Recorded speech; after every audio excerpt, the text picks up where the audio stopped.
morning everyone! O ayan, so dito po tayo sa Pilipinas. At ito ay magluluto tayo ng munggo. Iba yung ating ngayon iba yung ating kitchen. Nandito tayo sa kitchen ni Kim, o di ba? But for today, ang kitchen ni Kim ay magiging Irene's kitchen. Ayan, magluluto na tayo. So natin po pwesto. Wala akong makuhang pwesto kasi iniiwas natin sa kalat. Marami kaming kalat ngayon dito. Sandali lang ha. Sandali. Ayan. Siyempre, nagigisa na muna tayo ng ng baboy. Gusto ko natin siya ika-crunchy. Siyempre, ang ating ingredients, lumulutan nga naman. Ang ating ingredients ay bawang, sibuyas at kamatis. Siyempre, hindi naman mawawala talaga yan. At higit sa lahat, ang importante ay may munggo. Kasi nga, ginisang munggo ang ating ingredients, diba?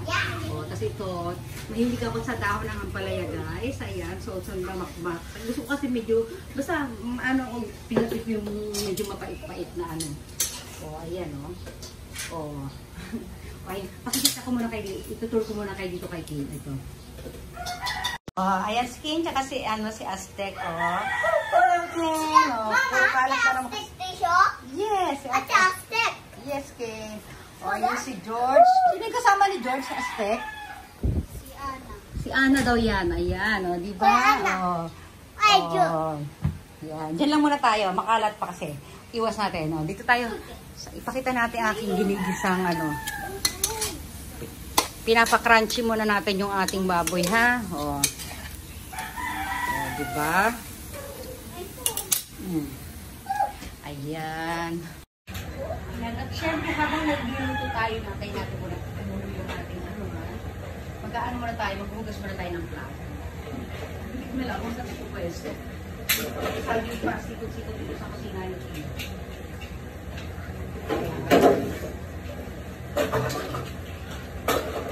Mamaya na pala.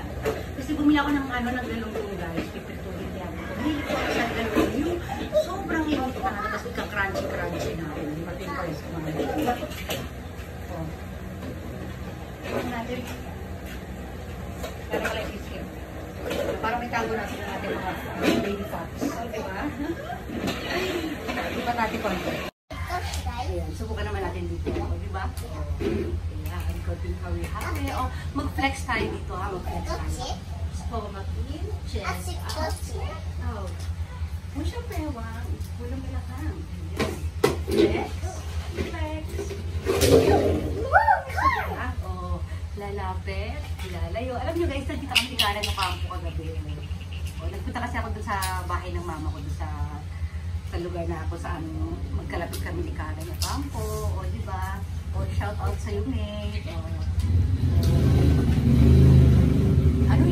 Natatalo yung boses ko ng mga manok, ng mga aso, ng mga motor. Pero, masaya. Ano na? Ayan. Okay. Wala, may tissue ka dyan, guys. O, dyan muna kayo, ha? Layo muna ako. Kasi kailangan natin bantayan ating lutuin. Mamaya na ako maghugas pala kasi yung mga kalat pa sa lababo. Diba? O, kailangan na rin natin magpo-color ng ating hair.